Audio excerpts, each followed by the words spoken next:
او کله په تعریف په اسم علم باندې للحانت وی تبت یدا ابي لهب وتب، نو ابو لهب نوم واخیسته، دا نوم د عزت د پاره نو د اهانت او سپکاوي لپاره چې سپک شي او شرمېږي. کله به تعریف راځي په اسم اشاره باندې، اسم اشاره باندې تعریف سره پر راځي، کله للقرب او کله للبعد.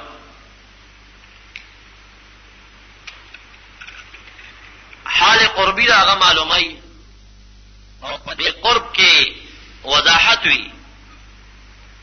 لکه رب کریم فرمایا ذا خلق الله فارونی ماذا خلق الذين من دونه، ډیر شی ذکر کړی دی وای ذا خلق الله، دا د الله پیدائش او قای ما تمازا سریا خلق الذين من دونه چې نور بوتانو پیدا کړی، نور خالقین نشتاو کین او خای چې هغه څه پیدا کړی. نو هاذا اسم اشاره باندې چې معرفه را لغه ما سبقا شیو نه تعریف هاذا اشاره تو شو لبیان حالی فی القرب. کله بیان د حال په بعد کې وی اولئک هم المفلحون، دا کسان چې کوم نمدې کامیاب. کله کله به د اسم اشاره راځي د پاره د قرب للحانت چې سپک شي، کله به اسم اشاره راځي للبعد د پاره د تعظیم. کم شي چې ډېر قریب او نږدې او ډېر وړي نو هغه سپک وي، کم شي چې د سړی نه بعید وي او په مشقت حاصلېږي د عظمت والا دروند وي. مثال داول ما هذه الحیات الدنیا الا له ولعب، نه دا ژوند دنیاوی ما هذه، نو په دې قرب کې اشاره سپکوالی ته، دغه ژوند نه دی، دغه ژوند پښتانم داسې وایي هغه فلانه مولانا پیژنې چې ته هغه مونږ څه چي دی، هغه الته مونږ څه چي نو سپکایي پدې انو دا شان ما هذه الحیات الدنیا، نه ده دغه ژوند دنیاوی، نو په دې قرب کې اشاره اهانت ته سپکایي، دا سپک دنیاوی زندگی. کله په بعد کې اشاره وی تعظیم لرا ذالک الکتاب لا ریب فیه، ذالک الکتاب ذالک خو بعید ده پاره هغه کتاب چې کوم نه شک ورکې نشته، دا د عزت ده پاره. کله به تعریف راځي په موصول باندې، دا څلورم قسم د تعریف دی.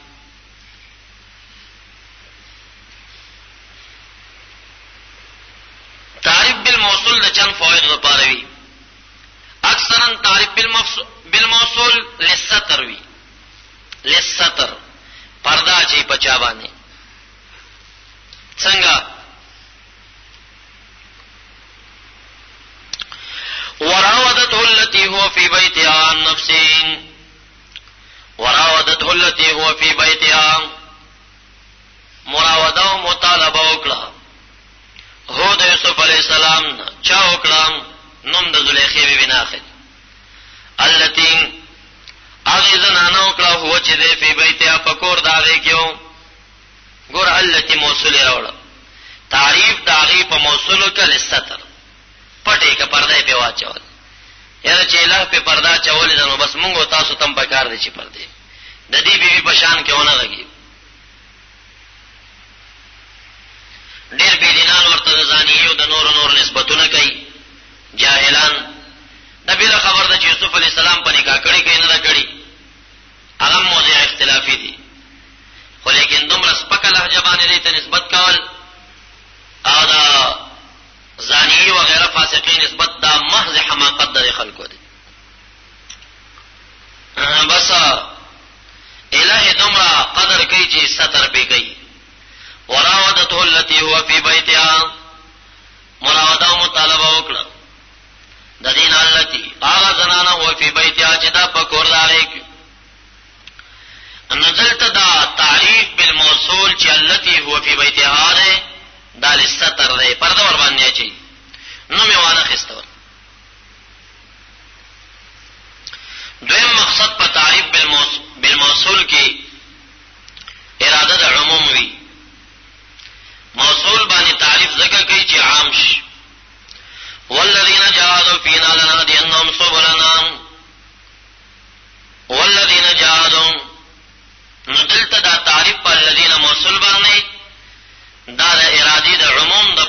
چې خبره عامه شه، هغه څوک جاهدوا فینا لنهدینهم سبلنا بوي. داشان دریمه فائدہ دا موصولات او تعریف بالموصول دا اختصار دی. دا اختصار دا پر راوړل کیږي. یا ایها الذین آمنوا لا تکونوا کالذین آذوا موسی. یا ایها الذین آمنوا لا تکونوا کالذین آذوا موسی. اے د ایمان والو هغه چا په شان مکه چې تکلیف موسی علیہ السلام ته رسول. نزلته اختصار دا پاره دی. کنمونه اخسته تاسو دا فلانی غونډه مکهږي او دا فلانی غونډه او دا خوري قصه و بیا خلاصیدم نه. مثلا اکرام لا تکونوا کالذین آذوا موسی. نزلته دا تعریف بالموصول للاختصار دا. پنځمه طریقه د تعریف هغه بالالف واللام ده. الف واللام باندې کیږي. تاسو ویلي چې هغه الف لام بیا معهود ذهنی وي یا به معهود خارجي وي او یا به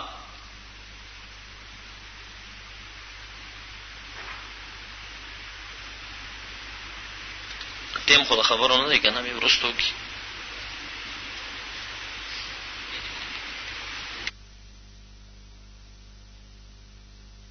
الف لام باندې للعهد الذهني للعهد الخارجي د دې لپاره کولی شي للاستغراق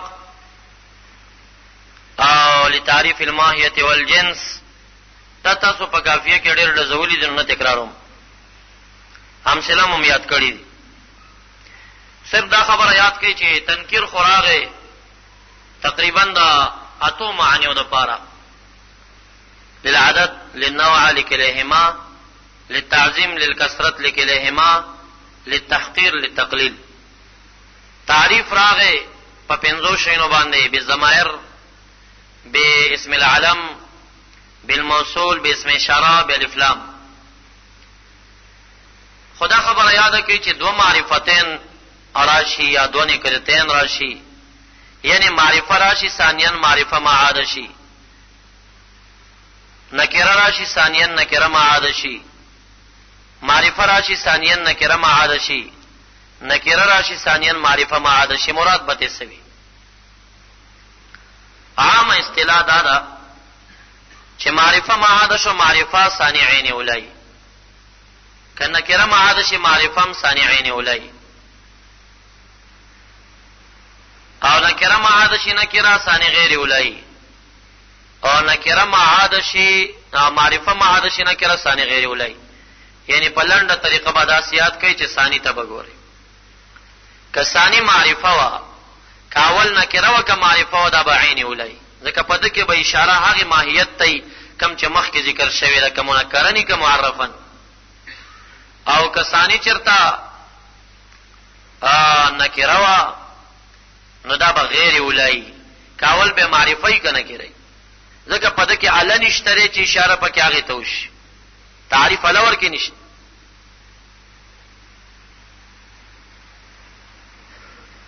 نو که معرفه معاد شو معرفه ثاني بعین اولای. لك اهدنا الصراط المستقيم صراط الذين انعمت عليهم. اغه صراط معرفه د الف لام او دا صراط دا معرفه بالاضافه مضاف للذين انعمت عليهم. نو معرفه معاد شو معرفه صانعين اولا. صراط انعمت عليهم چې کوم دی دا صراط المستقيم دی بعینه. او کنه کړه معاد شي نکره ثاني بغیر اولای. لك الله الذي خلقكم من ضعف ثم جعل من بعد ضعف قوة ثم جعل من بعد قوة ضعفا وشيبا. ندلتا ضعف درې ځای راغلي ضعف او منکر دی نو ثاني بغیر اولای. مراد د ضعف اول نه نطفه ده، مراد د ضعف ثانی نه طفولیت، مراد د ضعف ثالث نه شیخوخت او بوډاوال، منکر راغی نو ثانی غیر اولاش. جمع د دې دوړو په یو آیت کې راغلی ان مع العسر یسرا ان مع العسر یسرا. دا مقصد نه دی چې یو سختۍ سره ثانی دا بل سختۍ سره بل ثانی نه، بلکې د آیت مفاد عبد الله ابن عباس صاحب دا بیانې چې دا یو سختۍ مقابله کې دوا ثانی دي. دا څنګه فهميږي؟ دله فهميږي ان مع العسر یسرا ان مع العسر یسرا. عسر معرف نو ثانی عین اولاش یو عسر. یسر منکر دی نو ثانی غیر اولاش نو دو یسر شو. نو د یوې سختۍ په مقابله کې دوا ثانی دي. او کدا سوا چې اولنه کې راو ثانی معرفه وا نو ثانی به عین اولای. تکاله د تعریف ورکشته چې راځي شي هغه ولره. کما ارسلنا الى فرعون رسولا فعصى فرعون الرسول. الى فرعون رسولا هل رسولا منکر دی. ثانیا افعصى فرعون الرسول معرف نو ثانی معرفه اولنه کرا نو دا الرسول کې به اشاره هغه رسول توي چې ارسلنا الى فرعون رسولا دی چې موسی علیه السلام. او کاوله معرفه او ثانی نه کرا عام اصطلاح دا چې غیر اولابی خود قرآن کریم اصطلاح ته خاصه ده. اکثرا بداسی وی چې دا بغیر اولای خو ممکن چې دا عین اولش قرینه تبکتلش کله بغیر اولای. مثال یوم تقوم الساعه یقسم المجرمون ما لبثوا غیر ساعه. دلته ساعه مقرره شو خو اول مراد د ساعت نه قیامت ده او مراد د غیر ساعه نه لکټیم. غیر دا اول نشو بالقرینه معلومه شو. کله با قرینه په اتحاد باندې وی نو ثانی به عین اولای. لکه ولقد ضربنا للناس في هذا القرآن من كل مثل لعلهم يتذكرون قرآنا عربيا. في هذا القرآن معرفه ده قرآنا عربيا نکره ده. ثانی نکره ولا معرفه پکار چې غیر اولاشي خودل تقرینه په اتحاد باندې شته نو عین اولاد. دویم د مترجم مفسر د پاره لابودی د معرفت د معرفه او د نکرینا دا په پیژه. دریم د مترجم مفسر د پاره لابودی د افراد او د جمعینا. افراد او د جمعینا چې دا په پیژه.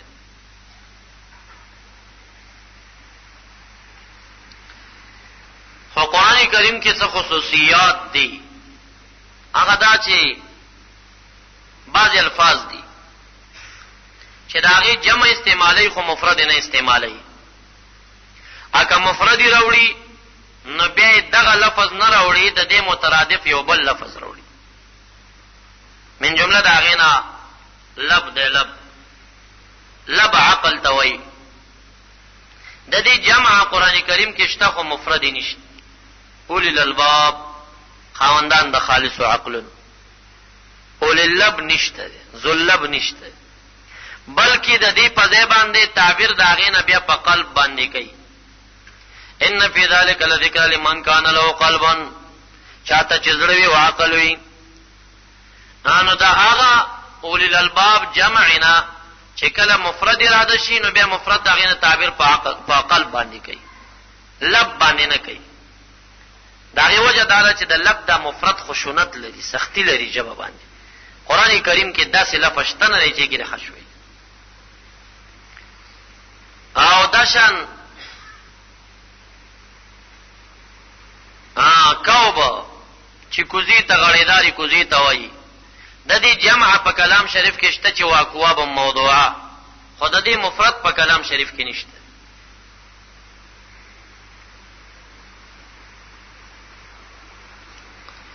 دا هغه الفاظ شو چې جمع راغلي دي او مفردات نه لري. د دې لفظ نه مفرد ذل خشونت وی کلام شریف کې نه ذکر کیږي.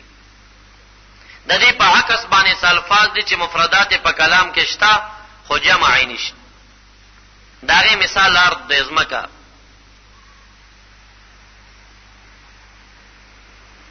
الله الذي خلق سبع سماوات ومن الارض مثلهن. خلق سبع سماوات وسبع ارضين ونوي ومن الارض مثلهن. دا ارض جمع نه دراغلي هغه معنی فهم کړه افهام وکړه په لفظ د مثلهن نه باندې سبع اردوینی ونوي د وجه خشونت او د اختلال النظم.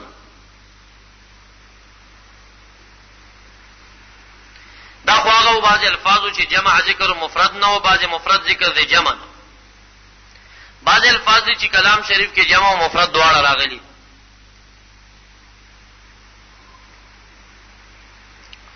خو چې کله جمع ذکر شي نو مراد ورنه غزات وي او چې کله مفرد راشي نو مراد ورنه غ طرف وي.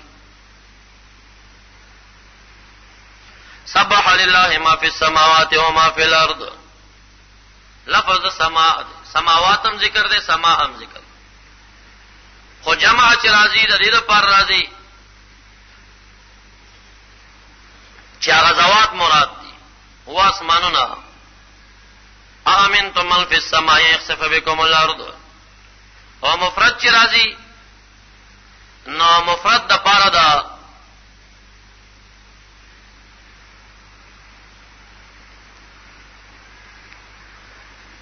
جهاد په معنا باندې راځي.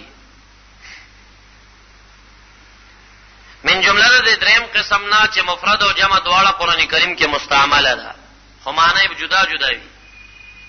مفرد چې راشي جهاد مراد وي جمع چې راشي ذوات مراد وي. دا شان تریح او ریاح دي.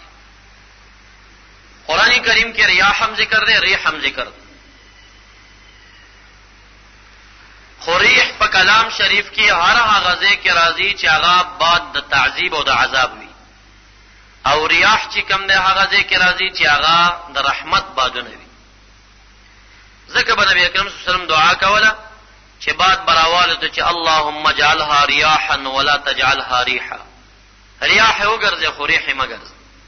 ځکه ریح هغه باد سرسر هغه په عذابونو د هغه د هلاکت د پاره بنازلې ده. دا قرآن کریم یو بلاغت دی یو عجیب کار دی. کامیق نظر په کېو کې نو ډېر فواید بیا. من جمله دا غینه ګوره قرآن کریم کې چې نور راځي نو مفرد راځي او ظلمات چې راځي نو جمع راځي.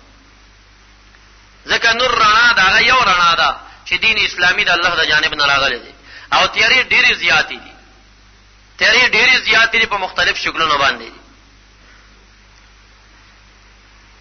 یا لفظ د ولی او د اولیاء دی.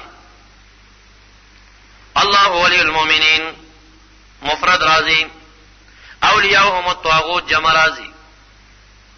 ځکه د شیطانان ډیر زیات دي هغه سړي مرګرتیا کوي او الله العالمین یو ذات دی ولی المؤمنین. یخرجهم من الظلمات الى النور. دا شان لفظ د صراط مفرد راځي صراط مستقیم بارکه.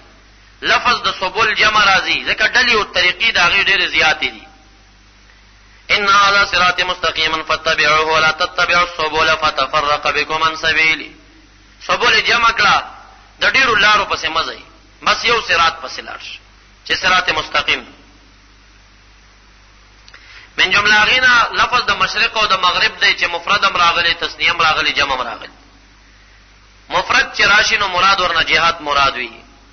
لله المشرق والمغرب تمام دنیا احاطه رب المشرقین و رب المغربین. اول د طلوع اول د غروب هغه اول د نور چې هغه لپاره خپل مطلعونه دي مختلف. کله چې نور ګرځي را ګرځي اول مطلع مراد. رب المشارق والمغارب برب المشارق والمغارب جمع چراله هغه مختلف مطلعونو ته اشاره ده. چار ورځې د پاره خپل سوراخ او مطلع شته.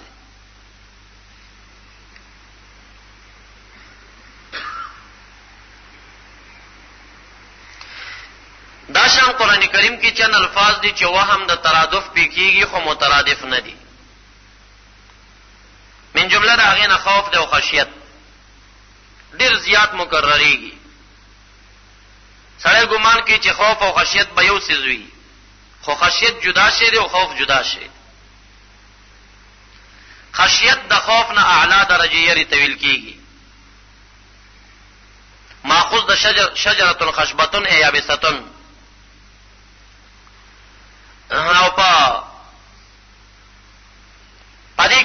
بالکلیه وي او خوف چې کوم دی ماخوذ د ناقه خوفانه بها داون چې مریض وي فوات بالکلیه ورکې نه وي. فرق څه شی دی؟ خشیت د خوف او د یری دا ذات نکیږي سره د دینا چې دا خاشي په خپل بم قوي ذات وي او خوف راځي د وجه د یری نه چې خائف به ضعیف وي، خائف به ضعیف وي.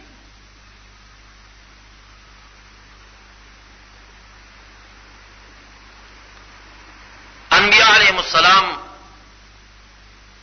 قوی ذاتونه دي، لوی ذاتونه دي، د دې په نسبت کې لفظ د خشیت راځي. علماء انما يخشى الله من عباده العلماء، انما الذين يبلغون رسالات الله ويخشونه ولا يخشون احدا الا الله. نو دا د دې ذاتونه اگر که قوی دي خاشین خو په نسبت سره ذات د الله ته یریږي. دریم د دې سره وجل دی. د خوف او د خشیت دومره فرق دی چې په خشیت کې ذات قوی دی خو یریږي، په خوف کې ذات ضعیف دی. هر چې وجل دی د هغې د خوف او د خشیت سره دومره فرق دی چې په خوف او په خشیت کې آثار د یری په اندامونو تواری نه وي او په وجل کې په ظاهري اندامونو لړزه وي. ماشوم ته چې کله پلار غوسه شي نو ماشوم چې ویریږي رپیږي، بیا دا وجل چې ونه رپیږي هسې ویریږي، دا خوف دی خشیت دی. من جمله د الفاظونه چې وهم د ترادف پې کېږي او ترادف نه دی ورکې هغه شح او بخل. نو شح اشد من البخل دی، ځکه شح چاته وایي بخل مع الحرص ته،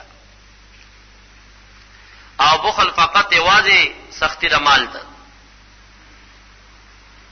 نو شح هغه بخل دی چې د انسان عادت وګرځېږي او ملکه شي ورکړي.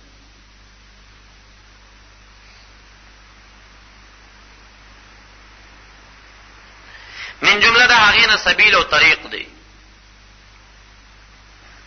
د سبیل استعمال اغلبا په خیر کې کیږي او طریق سره که صفت د خیر معیو خو خیر دی ورنه شر کې استعمالی. که صفت ور سره یهدی الى الحق و الى طریق مستقیم نو په صفت د مستقیم باندې خیر کې مستعمل شي. من جمله د هغې نه مد او امد دی. امددناهم نمدهم.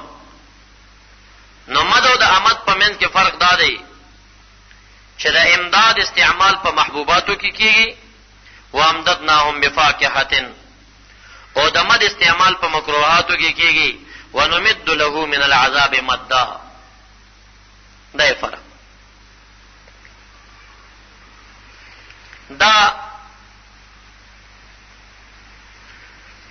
دا مفسر د پاره هغه چند قواعد او ضوابط دي چې يحتاج الیه المفسر.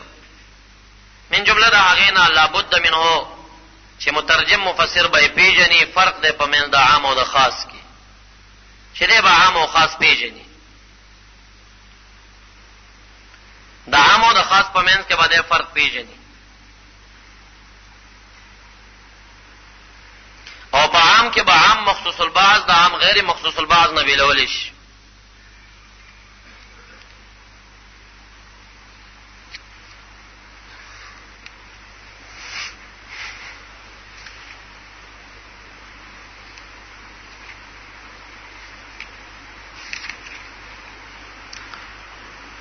دا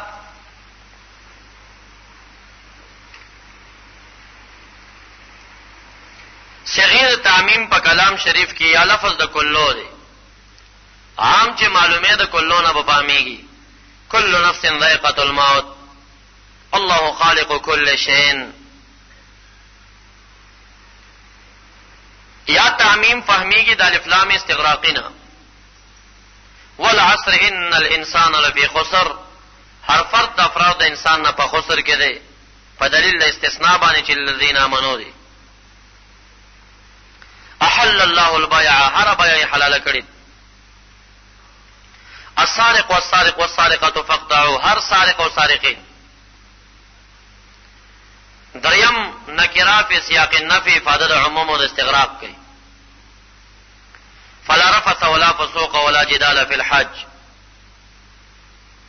فلا تقل لهما اف، اف نکره ده پس یاق د نفی کراله بالکل اف قدر متموای. څلورم الذي والتي دي والذي قال لوالديه اف لكما، هغه چې مور پلار ته اف لكم عامک. اولئک الذين حق عليهم القول، دا کسان دي چې خبره به ثابت عام کړه. واللذان یاتیان منکم فاذوهما واللائي يئسن من المحيض من نسائكم وغيره. حدیث نو باندې سغید عام او تختا معلومیږي. پنځمه طریقه څلورم آغاز مو شرط دي، باغیوم تعمیم فهمیږي. فمن حج البيت او اعتمر فلا جناح عليه، چا چې حج عام کړل. وما تفعلوا من خير يعلمه الله، عام شو په حرف شرط باندې. حيث ما كنتم فولوا وجوهكم، دا د عموم فی المکان د پار چرته چی. ايما تدعو فلو الاسماء الحسنى، دا د تعمیم د پارش. پنځم چې تعمیم راځي په اسم جنس مضاف للمعرفه باندې. اسم جنس مضاف معرفي ته شي دال الاستغراق وي. فليحذر الذين يخالفون عن امره، دلته امر جنس د مضاف ضمیر ته دی، اي عن كل امر الله. يوصيكم الله في اولادكم، اي في جميع اولادكم. تعمیم ته فهميږي.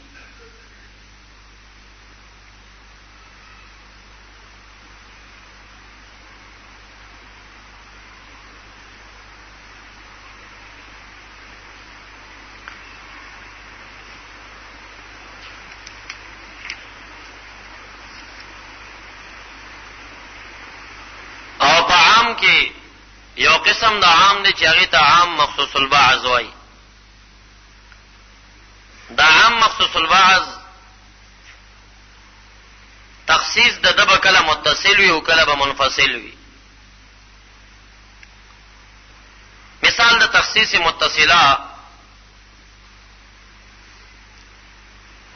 دا په پنځه قسمه باندې تخصیص متصل راځي. عام به بیا به تخصیص شوی او تخصیص به متصل وي ورپسې، کله به په استثناء باندې وي. مثال والذین يرمون المحصنات ثم لم یاتوا باربعة شهداء فاجلدوهم 80 جلدا. هغه کسان چې پاکو بیبیانو باندې تور تپام او هغه لره 80 جلدات یادورین، حد قذف ورکي ورته، حد قذف تورکي. لیکن استثناء متصل شوی ده. ثم لم یاتوا باربعة شهداء، سلور گواهان را نوړل، نو که سلور راوړل به ونه وایي. نو دا حکم هر هغه کسان يرمون المحصنات فجلدو، دا شامل شاغه چاله چې سلور گواهان نه وروړي. که سلور گواهان راوړل او کله په تعریف په اسم علم باندې للحانت وي، تبت يدا ابي لهب وتب، نو ابو لهب نوم واخست. دا نوم د عزت د پاره نو د اهانت او سپکاوي د پاره چې سپک شي او شرمېږي. کله به تعریف راځي په اسم اشاره باندې. اسم اشاره باندې تعریف څه د پاره راځي؟ کله للقرب او کله للبعد.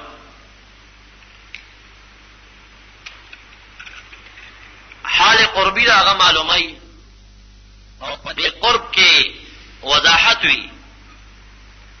لکه رب کریم فرمایا ذا خلق الله فارونی ماذا خلق الذين من دونه